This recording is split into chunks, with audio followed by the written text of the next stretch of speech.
ಪಾರಂಪರಿಕ ಭಿಕ್ಷೆ ಅನ್ನೋದು ಯಾವ ಅಚ್ಚೊತ್ತಿ ಇರ್ತದೆ ಅದನ್ನು ಗಮನಿಸಿದರೆ ನಾವು ನಿಜವಾಗಿಯೂ ನತಮಸ್ತಕರಾಗಿ ಯಾವತ್ತಿಗೂ ನಾವು ಕೃತಾರ್ಥರಾಗಿರಬೇಕಾದಂಥ ಸಂದರ್ಭ. ಯಾಕೆಂದರೆ ಈ ಕಾಲಮಾನದಲ್ಲಿ ನಮ್ಮಿಂದ ಆರಂಭಗೊಂಡಂಥ, ನಮ್ಮ ಜೀವಿತಾವಧಿಯಲ್ಲಿ ಈ ಸ್ವರ್ಣ ಪಾದುಕೆ ಅನ್ನುವಂಥದ್ದು ಆರಂಭಗೊಂಡಂತಹ ಒಂದು ಸಂದರ್ಭ.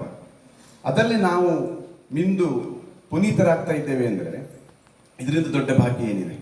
ಹಾಗಾಗಿ ಪಂಜ ಸೀಮೆಯ ಪಂಜ ಮತ್ತು ಚೊಕ್ಕಾಡಿ ವಲಯಕ್ಕೆ ಇವತ್ತು ಸೇವೆ ಮಾಡುವಂತಹ ಭಾಗ್ಯ.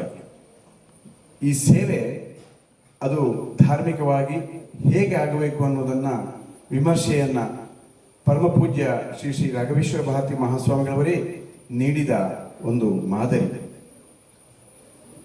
ಪೂಜೆ ಆಯಿತು, ಭಿಕ್ಷೆ ಆಗಬೇಕು. ಇದ್ರ ಮಧ್ಯೆ ಎರಡು ಮಾತು. ಯಾಕೆಂದರೆ ಎಲ್ಲ ವ್ಯವಸ್ಥೆಯಲ್ಲಿಯೂ ಒಂದು ಧಾರ್ಮಿಕ ಚೌಕಟ್ಟಿನಲ್ಲಿ ಇರುವಂತಹ ವ್ಯವಸ್ಥೆಗಳನ್ನು ನಾವು ಒಮ್ಮೆ ಮನನ ಮಾಡುವ ಸಂದರ್ಭ ಅಂತ ಭಾವಿಸಿ, ಸ್ವರ್ಣ ಪಾದುಕೆ ಅಂದರೆ ಆ ಪಾದುಕೆ ಅದು ಗಂಧದ ಕುಡಿ, ಅದರ ಮೇಲೆ ಚಿನ್ನದ ಹಾಳೆ, ಅದರ ಮೇಲೆ ಪವಿತ್ರವಾದ ಮಂತ್ರಗಳ ಉಚ್ಚಾರದ ಭಾವಪೂಜೆ. ನೋಡಿ, ಇಂತಹ ಒಂದು ಸೇವೆಯಲ್ಲಿ ಭಾಗ್ಯ ಆಗಲಿಕ್ಕೆ ನಾವೆಲ್ಲರೂ ಇವತ್ತು ಇಲ್ಲಿ ಸೇವೆ ಮಾಡ್ತಾ ಇದ್ದೇವೆ. ಹೇಳಿ ಕೇಳಿ ಮಳೆಗಾಲ ಆದರೂ ನಮ್ಮ ಕಾರ್ಯಕ್ಕೆ ಯಾವುದೇ ಅಡಚಣೆ ಆಗದೆ ಅಂತೆ ವರುಣನ ಅನುಗ್ರಹ, ಇದೆಲ್ಲವನ್ನು ಸೇರಿಸಿದ ಈ ಸ್ವರ್ಣ ಭಿಕ್ಷೆ ನಮಗೆ ನಿಜವಾಗಲೂ ಗುರುವಿನ ಅನುಗ್ರಹ ಬಿಟ್ಟು ಮತ್ತೇನು. ಪರಮಪೂಜ್ಯ ಶ್ರೀ ಶ್ರೀಗಳವರು ಈ ಪಾದುಕೆ ಸಂಚಾರಕ್ಕೆ ನಮಗೆ ಮಾರ್ಗದರ್ಶನ ಮಾಡುವಾಗ ಸಮಾಜದ ಮೇಲೆ ಏನು ಉದ್ದೇಶ ಹೊಂದಿತ್ತು. ಯಾಕೆಂದರೆ ಗುರು ಮತ್ತು ಗುರು ತತ್ವ ಈ ಎರಡನ್ನು ಹೊಂದಿದ ಪಾದುಕೆ ಇಲ್ಲಿ ಹೊರಡುವ ಮುಂಚೆ ಇದ್ದಂತಹ ತತ್ವಕ್ಕೆ ನಾವು ನತಮಸ್ತಕರಾಗಿ ನಮ್ಮ ಸೇವೆ. ನಮಗೆ ಯಾರಿಗೂ ಅದರ ಪೂರ್ಣ ತಿಳುವಳಿಕೆ ಇರಲಿಕ್ಕಿಲ್ಲ. ಯಾಕೆಂದರೆ ಗುರು ಮತ್ತು ಗುರು ತತ್ವ ಏನು ಅನ್ನೋದು ಸಂಕಲ್ಪ ಆಗಿರ್ತದೆ. ಆ ಸಂಕಲ್ಪದ ವಿರಾಟ್ ರೂಪಕ್ಕೆ ಉದ್ಯುಕ್ತವಾಗಿ 2, 4, 5 ಸಲ ನಮ್ಮ ಈ ಸೀಮೆಯನ್ನು ಮುಟ್ಟಿದೆ. ಅಥವಾ ಈ ಸುಬ್ರಹ್ಮಣ್ಯನ ಸನ್ನಿಧಿಯಲ್ಲಿ ಇದು ಹೆಚ್ಚಿನ ಭಾಗ 2ನೇ ಸಲ. ಹಾಗಾಗಿ ಇಂತಹ ಒಂದು ಕಾಲಘಟ್ಟದಲ್ಲಿ ಇನ್ನೊಮ್ಮೆ ನಾವು ಯೋಚಿಸಬೇಕಾದ್ದೇನು ಅಂದರೆ, ಧಾರ್ಮಿಕವಾಗಿ ನಾವೆಲ್ಲರೂ ಇಲ್ಲಿ ಭಾಗಿಯಾಗುವಂಥದ್ದು.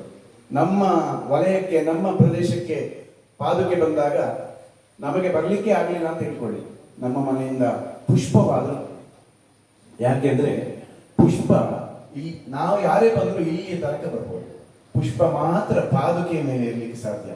ತುಳಸಿ ಇರಲಿ, ಯಾವುದೇ ಇರಲಿ, ಅಂತಹ ಪುಷ್ಪವಾಗಿ ನಾವೆಲ್ಲರೂ, ಮನೆಯವರು ಎಲ್ಲರೂ ಒಂದೊಂದು ಪುಷ್ಪವಾಗಬೇಕು. ಎಲ್ಲ ಗುರು ಶಿಷ್ಯರು ಮತ್ತೆ ಮಠದ ಭಕ್ತರು, ಈ ಪ್ರಾಂತದವರು ಮುಂದೆ ನಾವು ಇಲ್ಲಿ ಈ ಪುಷ್ಪವಾಗಿ, ಇಲ್ಲಿ ಪ್ರಸಾದವಾಗಿ ದೇವರ ನಾವು ಮುಂದಿನ ಜನಾಂಗಕ್ಕೆ ನಾವು ತಯಾರಾಗಬೇಕಾಗಿದೆ. ಇದು ಒಂದು ಭಾಗವಾದರೆ, ಇದು ಹೊರಟ ಉದ್ದೇಶ. ಇದು ಗುರು ತತ್ವದ ವಿಷಯ ಆಯಿತು. ಇದು ಹೊರಟ ಉದ್ದೇಶ ವಿಷ್ಣುಗುಪ್ತ ವಿಶ್ವವಿದ್ಯಾಪೀಠ ಅನ್ನುವಂತಹ ಒಂದು ಮಹತ್ ಸಂಕಲ್ಪ ಗುರುವಿನ ಮನಸ್ಸಿನಲ್ಲಿ ಅಂಕುರ ಆಗಿದೆ ಅಂದರೆ ಅದುವೇ ಭಾರತ ದೇಶದ ಉದ್ಧಾರದ ಒಂದು ಸಂಕಲ್ಪ. ಯಾಕೆಂದರೆ ಭಾರತ ದೇಶದ ವ್ಯವಸ್ಥೆಯಲ್ಲಿ ಯಾವುದಿಲ್ಲ, ಎಲ್ಲವೂ ಇದೆ. 18 ವಿದ್ಯೆ ಇರ್ಬೋದು, 64 ಕಲೆಗಳಿರ್ಬೋದು, ಅದರಲ್ಲಿ ಬರುವಂತಹ ಹಲವು ವಿಷಯಗಳು. ಈಗಾಗಲೇ 300ಕ್ಕಿಂತ ಹೆಚ್ಚಿನ ಸಿಲೆಬಸ್ ಅನ್ನ ಈ ವಿಷ್ಣುಗುಪ್ತ ವಿಶ್ವವಿದ್ಯಾಪೀಠದಲ್ಲಿ ನಮಗೆ ಕಲಿಸುವಂತಹ ವ್ಯವಸ್ಥೆಗಳಾಗ್ತವೆ. ಈಗ ಸ್ವರ್ಣಪಾದಕ್ಕೆ ಬಂದಂತಹ ಉದ್ದೇಶದಲ್ಲಿ ಮಹತ್ತರವಾಗಿರುವಂಥದ್ದು ವಿಷ್ಣುಗುಪ್ತ ವಿಶ್ವವಿದ್ಯಾಪೀಠದ ಒಂದು ಶಬ್ದ ಸಣ್ಣ ಆಗ್ತದೆ, ಅದಕ್ಕೆ ದೊಡ್ಡ ಶಬ್ದ ನನ್ನಂತ ತಿಳುವಳಿಕೆ ಕೊರತೆ ಇರುವಂಥದ್ದು ಪ್ರಸಾರ ಅಂತ. ನಿಜವಾಗ್ಲೂ ಪ್ರಸಾರ ಅಲ್ಲ.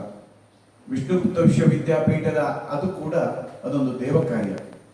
ಯಾಕೆಂದ್ರೆ ಭಾರತವಾಗಿ ಉಳಿದಿಲ್ಲ ಅಂತ ನಾವೆಲ್ಲರೂ ಇಲ್ಲಿ ಕೂತವರು ಒಪ್ಕೊಳ್ತೇವೆ ಹೀಗಾಗಿ. ಆದರೆ ಭಾರತ ಮತ್ತೆ ಭಾರತವಾಗಿಯೇ ಉಳಿತದೆ ಎನ್ನುವ ಒಂದು ನಮಗೆ ಮುಂದಿನ ಒಂದು ಮುನ್ನೋಟ ಕಾಣಿಸ್ತಾ ಇದೆ. ಯಾಕೆಂದ್ರೆ ನಮಗೆ ನಮ್ಮ ವ್ಯವಸ್ಥೆಗೆ ಒಂದು ವಿಷ್ಣುಗುಪ್ತ ವಿಶ್ವವಿದ್ಯಾಪೀಠ ಅನ್ನುವ ಒಂದು ಮಹಾಸಂಸ್ಥೆ ಮುಂದೆ ನಿಂತಿದೆ. ಆ ಸಂಸ್ಥೆಯನ್ನ ಬೆಳೆಸುವ ಉದ್ದೇಶ ಅದು ಸಂಸ್ಥಾನದಾದರೆ ಅದನ್ನು ಉಳಿಸುವ ಕರ್ತವ್ಯ ನಮ್ಮದು. ಹಾಗಾಗಿ ಶಿಷ್ಯರಾದ ಅಥವಾ ಮಠದ ಭಕ್ತರಾದ ನಾವುಗಳೆಲ್ಲರೂ ಏನು ಇಲ್ಲಿ ಸೇವೆ ಮಾಡ್ತೀವೋ ಅದುವೇ ಬೀಜಾಂತರವಾಗಿ ವಿಷ್ಣುಗುಪ್ತ ವಿಶ್ವವಿದ್ಯಾಪೀಠದಲ್ಲಿ ಮೊಳಕೆ ಬರ್ತದೆ. ಹಾಗಾಗಿ ಈ ನಮ್ಮ ಪ್ರದೇಶದಿಂದ ವಿಷ್ಣುಗುಪ್ತ ವಿಶ್ವವಿದ್ಯಾಪೀಠಕ್ಕೆ ದೇಣಿಗೆ ಅಥವಾ ಸಮರ್ಪಣೆ, ನಮ್ಮ ಭಾವ, ನಮ್ಮ ದಾನ ಯಾವುದೇ ಇದ್ರೂ ಅದು ಯಾವ ಯಾವ ದ್ರವ್ಯಗಳಲ್ಲಿ ನಿಂತಬೇಕು. ಎಷ್ಟೋ ಜನ ನಮ್ಮ ಮಕ್ಕಳನ್ನ ಬೇರೆ ಕಡೆಗೆ ನಾವು ಕಳಿಸ್ತೇವೆ, ಅದಲ್ಲ, ನಮ್ಮ ಮಕ್ಕಳು ಈ ಸಂಸ್ಥೆಯಲ್ಲಿ ಕಲಿಬೇಕು, ಅದು ಕೂಡ ದೊಡ್ಡ ಕಾರ್ಯ. ಆ ಜವಾಬ್ದಾರಿಯನ್ನ ಈ ಎರಡು ವಲಯದ ನಮ್ಮ ಪದಾಧಿಕಾರಿಗಳಿರ್ಬೋದು, ಮುರಿಕಾರಿರ್ಬೋದು, ನಾವೆಲ್ಲರೂ ಪ್ರತಿ ಮನೆಯವರು ಕೂಡ ಮಾಡಬೇಕಾದದ್ದು ನಮ್ಮ ಹೊಣೆಗಾರಿಕೆ, ಕರ್ತವ್ಯ ಅಂದರೂ ತಪ್ಪಾಗ್ತದೆ. ಯಾಕೆಂದ್ರೆ ನಮ್ಮ ಮಕ್ಕಳು ಎಲ್ಲಿ ಕಲಿಬೇಕು? ಬೇರೆ ಸಮುದಾಯದವ್ರನ್ನ ಯೋಚನೆ ಮಾಡಿ, ಸುಮ್ಮನೆ ಅದು ಇದಕ್ಕೆ ತಾಳೆ ಅಂತಲ್ಲ, ಅವ್ರು ಎಲ್ಲಿ ಕಳಿಸ್ಬೇಕು ಅಂತ ಅವರೇನಾದ್ರು ವಾಪಸ್ ಮತ್ತೆ ಚರ್ಚೆ ಮಾಡ್ತಾರ? ವಿಮರ್ಶೆ ಇದೆಯಾ? ಅವ್ರು ಬೆಳಿಗ್ಗೆ 7 ಗಂಟೆಗೆ ಆರಂಭ ಕಳಿಸಿ ಆಯಿತು ಅಂತ 8 ಕಾಲಕ್ಕೆ ಅವ್ರು ಬಂದು ತಿಂಡಿ ಮಾಡಿ ಮತ್ತೆ ವಾಪಸ್ಸು ಯಥಾವತ್ತು ಹೋಗ್ತಾರೆ. ನಾವು ಯೋಚನೆ ಮಾಡಬೇಕಾದ್ರು ಮೆಕಾಲೆ ಏನು ಏನು ಪದ್ಧತಿ ಬಂತ, ವಿದ್ಯಾ ಪದ್ಧತಿ, ಅದು ಪದ್ಧತಿ ಅಲ್ಲ, ಅದು ಒಂದು ನಾವು ಅಂಟಿಸಿಕೊಂಡಂತಹ ಒಂದು ಒಂದು ಪೈಶಾಚಿಕ ಅನ್ನುವಂಗಿರುವ ಒಂದು ವ್ಯವಸ್ಥೆ ಆಗೋಯಿತು. ಯಾಕೆಂದ್ರೆ ನಾವು ಯಾವಾಗಲೂ ಯೋಚನೆ ಮಾಡಬೇಕಾದ ಇಷ್ಟೇ, ನಾವು ನಮ್ಮತನವನ್ನ, ನಮ್ಮ ಏನು ಸಂಸ್ಕಾರ ಸಂಸಾರ ವ್ಯವಸ್ಥೆಯೊಳಗಿನ ಚೌಕಟ್ಟನ್ನ ಯಾವತ್ತೂ ಮೀರಬಾರದು ಅನ್ನೋದಕ್ಕೆ ಇದೊಂದೇ ಸಾಕ್ಷಿ. ನಾವೀಗ ಮೆಕಾಲೆ ಬಗ್ಗೆ ಇಲ್ಲಿ ಮಾತಾಡಲಿಕ್ಕೆ ಹೊರಟಿದ್ದಲ್ಲ, ನಾವು ನಮ್ಮ ಪದ್ಧತಿಯ ಬಗ್ಗೆ ಹೇಳ್ತಾ ಇರೋದು. ಯಾಕಂದ್ರೆ ಮೆಕಾಲೆ ಹೇಳಿದ ಕೂಡಲೇ ಇನ್ನು ಒಂದಷ್ಟು ಜನರಿಗೆ ಅದೊಂದು ವಿರೋಧ ಮಾತು ಆಗ್ತದೆ.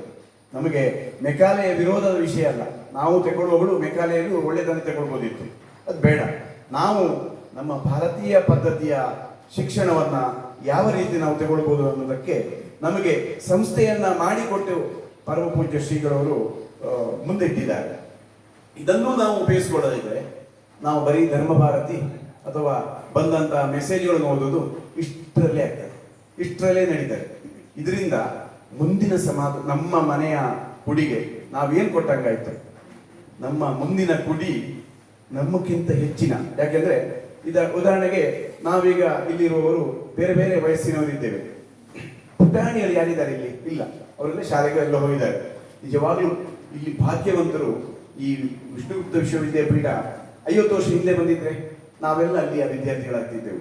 ಈಗ ನಾವು ವಿದ್ಯಾರ್ಥಿಗಳಾಗಲಿಕ್ಕೆ ಅವಕಾಶ ಇನ್ನೂ ಇದೆ, ಇಲ್ಲ ಅಂತ ಇಲ್ಲ, ಆದರೆ ಅಲ್ಲಿ ಒಂದು ಪಾಠದ ರೂಪದಲ್ಲಿ ನಾವು ಅಲ್ಲಿಯ ವಿದ್ಯಾರ್ಥಿಗಳಾಗಲಿಕ್ಕೆ ನಮ್ಮ ಮಕ್ಕಳನ್ನ, ನಮ್ಮ ಮನೆ ಮಂದಿಗಳನ್ನ ಅಥವಾ ಪಕ್ಕದ ಮನೆಯವರನ್ನ ಒಂದು ಪ್ರೋತ್ಸಾಹಿಸಿ ಅವರನ್ನು ಉತ್ತೇಜಿಸಿ ಕರೆದುಕೊಂಡು ಹೋದರೆ ಅದರಿಂದ ಆಗುವಂತಹ ಎಷ್ಟೋ ಅನುಭವಗಳು ಮತ್ತೆ ಗೊತ್ತಾಗುತ್ತೆ. ಯಾಕಂದ್ರೆ ರಾಮಚಂದ್ರ ಭಟ್ರು ನಮ್ಮ ಸೀಮಾ ದೇವಸ್ಥಾನದ ಒಬ್ಬರು ಅರ್ಚಕರು, ಅವರ ಗಂಡ ಹೆಂಡತಿಯ ಭಾವನೆಯಲ್ಲಿ ಅವರು ಅವರ ಮಕ್ಕಳನ್ನು ಕಳಿಸಿದ್ರು. ನಿಜವಾಗ್ಲೂ ಅವ್ರ ಮಕ್ಕಳಿದ್ದಿದ್ರೆ ಇವತ್ತು ಅವ್ರ ಹತ್ರ ಮಾತಾಡಿಸ್ಬೇಕಾಗಿತ್ತು ನಾವು. ಅಥವಾ ಇಲ್ಲಿ ಕಲಿತಂತ ನಮ್ಮ ಚೊಕ್ಕಾಡಿಯ ರಾಮ ದೇವಸ್ಥಾನದ ಅರ್ಚಕರ ಮಕ್ಕಳು, ಅಥವಾ ನನ್ನ ಮಗಳು ಅಲ್ಲಿ ಕಲ್ತಿದ್ದಾಳೆ. ಹೀಗೆ ತುಂಬಾ ಜನ ಇದ್ದಾರೆ. ಯಾರು ಇಲ್ಲಿ ಕಲ್ತಿದ್ದಾರೆ ಅವರ ಅನುಭವ ಕಥನವನ್ನು ಕೇಳಿದ್ರೆ ನಾವು ನಮ್ಮ ಮಕ್ಕಳನ್ನು ಕಳಿಸಲೇಬೇಕು ಅನ್ನುವಂತಹ ಭಾವನೆ ಮೂಡುತ್ತದೆ. ಹಾಗಾಗಿ ವಿಷ್ಣುಗುಪ್ತ ವಿಶ್ವವಿದ್ಯಾಪೀಠ ಅದಕ್ಕೆ ದೇಣಿಗೆ ಮಾತ್ರ ಕೊಟ್ರೆ ಸಾಕಾಗುವುದಿಲ್ಲ. ಯಾಕೆಂದ್ರೆ ದೇಣಿಗೆ ಕೊಡೋದು ಒಂದು ದ್ರವ್ಯದ ಒಂದು ರೂಪ. ಹಾಗೆ ನಮ್ಮ ಇನ್ನೊಂದು ರೂಪ ಏನು ಅಂದ್ರೆ ನಮ್ಮ ಮನೆ ಮಂದಿ, ನಮ್ಮ ಕುಡಿ ಅಲ್ಲಿ ವಿದ್ಯೆಗೆ ಸೇರಿಸುವಂಥದ್ದು ಅದು ನಮ್ಮ ಹೊಣೆಗಾರಿಕೆ ಅನ್ನೋದನ್ನ ಮತ್ತೆ ನೆನಪಿಸ್ತಾ, ನಮ್ಮ ಈ ಸ್ವರ್ಣ ಪಾದುಕೆ ವರ್ಷಕ್ಕೆ 2 ಸಲ ಬಂತು, ನಮ್ಮ ವಲಯದಲ್ಲಿ 3 ಸಲ ಆಯಿತು. ಖಂಡಿತ ಯೋಚನೆ ಮಾಡಬೇಡಿ, ನಾವೇ ಪುಣ್ಯವಂತರು. ಯಾರಿಗೆ ಎಷ್ಟಾಯಿತು ಅಂತ ಬೇರೆಯವ್ರದ್ದು ನೋಡೋದಕ್ಕಿಂತ ನಮ್ಮಲ್ಲಿ ಎಷ್ಟು ಬಂತು ನಮಗೆ ಅದುವೇ ನಮ್ಮ ಪುಣ್ಯ. ಯಾಕೆಂದ್ರೆ ಇಲ್ಲಾಂದ್ರೆ ಇವತ್ತು ನಾವು ಇಷ್ಟು ಜನ ಇಲ್ಲಿ ಸೇರ್ತಿದ್ದೆವು. ಪಾದಕ್ಕೆ ಬಂದಾಗ ಗುರುಗಳು 36 ಯತಿಗಳು ಬಂದಂತಹ ಒಂದು ಸಂದರ್ಭ, ನಾವು ಇಷ್ಟು ಜನ ಅಲ್ಲ ಮಾತ್ರ, ಮುಂದೆ ಮನೆ ಮಂದಿ ಎಲ್ಲರೂ ನಮ್ಮ ವ್ಯಾಪ್ತಿಯವರು ಬರುವಂಗೆ ನಾವೆಲ್ಲರೂ ಪ್ರಯತ್ನ ಈಗಲೂ ಆಗಿದೆ. ಇದನ್ನ ಮನವರಿಕೆ ಮಾಡುವಂತಹ ಕೆಲಸವೇ ಆಗಬೇಕಾಗಿ ಬಂದಿದೆ. ಯಾಕೆಂದ್ರೆ ಇಂತಹ ಒಂದು ಸಂಸ್ಥೆಗಾಗಿ ನಾನು 2 ಮಾತುಗಳನ್ನು ಹೇಳಲಿಕ್ಕೆ ಮುಂದೆ ಇಷ್ಟಪಡ್ತೇನೆ. ರಾಮಾಯಣವನ್ನ ಅಥವಾ ಪಾಠವನ್ನ, ಯಾವುದೇ ಪಾಠವನ್ನ ಪರಮಪೂಜ್ಯ ಶ್ರೀ ಸಂಸ್ಥಾನದವರೇ ಮಾಡ್ತಾ ಇದ್ದಾರೆ. ಈ ಪಾಠ ನಮಗೆ ಯಾರಿಗಾದ್ರೂ ನೇರ ಸಿಗ್ತಾ ಇದೆಯಾ? ಯಾರಿಗೆ ಸಿಗ್ತಾ ಇದೆ? ನಮ್ಮ ಮಕ್ಕಳಿಗೆ ಸಿಗ್ತಾ ಇದೆ. ಏನಾದರೂ ನಾವು ಮನೆಯಲ್ಲಿ ಬಂದು ಅವರು ಮುಂದಿನ ವರ್ಷ ಬಂದು ನಾವು ರಾಮಾಯಣವನ್ನು ತಪ್ಪಾಗಿ ಹೇಳಿದ್ರೆ ತಿದ್ದಿ ಹೇಳುವಷ್ಟು ಅವರಿಗೆ ತಿಳುವಳಿಕೆ ಬರ್ತಾ ಇದೆ. ಯಾಕೆಂದ್ರೆ ಜ್ಯೋತಿಷ್ಯದಲ್ಲಿ ಅದರ ಪೂರ್ಣ ಪ್ರಮಾಣದ ಒಂದು ತಜ್ಞತೆ ಹೊಂದಿದ ನಮ್ಮ ಪುಟಾಣಿಗಳಿದ್ದಾರೆ. ಈಗಲೇ ಪರಮ ಪೂಜ್ಯರು ಅದು ಅಕ್ಷತೆ ಹಿಡಿದ್ರಿಂದ ಜಾತಕವನ್ನು ನೋಡಿ ಹೇಳ್ತಾರೆ. ಮತ್ತೇನೋ ಈಗ ನಮ್ಮ ಜಾತಕ ಎದುರಿಡಬೇಕಾದಿಲ್ಲ, ಅವರು ನಮ್ಮ ಮೇಲೆ ಇಟ್ಟ ದೃಷ್ಟಿಯಿಂದಲೇ ಗುರುಗಳು ನಮ್ಮನ್ನ ರೀಡ್ ಮಾಡ್ತಾರೆ. ರೀಡ್ ಅಂದ್ರೆ ಪೂರ್ತಿ ನಮ್ಮನ್ನ ತಿಳ್ಕೊಳ್ತಾರೆ. ಹಾಗೆ ತಿದ್ದಿ ತೀಡಿ ನಮ್ಮನ್ನ ಇಲ್ಲಿಯವರೆಗೆ ತಗೊಂಡು ಬಂದಿದ್ದಾರಲ್ಲ, ನಾವು ಇಂತಹ ಗುರು ಪರಂಪರೆಗೆ ನಾವು ಯಾವಾಗಲೂ ನತಮಸ್ತಕರಾಗಬೇಕು. ಅದಕ್ಕಾಗಿ ಗುರು ತತ್ವವನ್ನು ಹೊಂದಿದ, ಗುರುವನ್ನೇ ಹೊಂದಿದ ಗುರು ಪಾದುಕೆ ನಮ್ಮಲ್ಲಿ ಬಂದಿದೆ. ಇನ್ನೇಕೆ ತಡ, ನಾವೆಲ್ಲರೂ ಗುರುವಿಗೆ ಶರಣಾಗೋಣ, ವಿಷ್ಣುಗುಪ್ತಕ್ಕೆ ನಮ್ಮ ಸೇವೆ ಸಲ್ಲಿಸೋಣ. ಹರಿರಾಮ.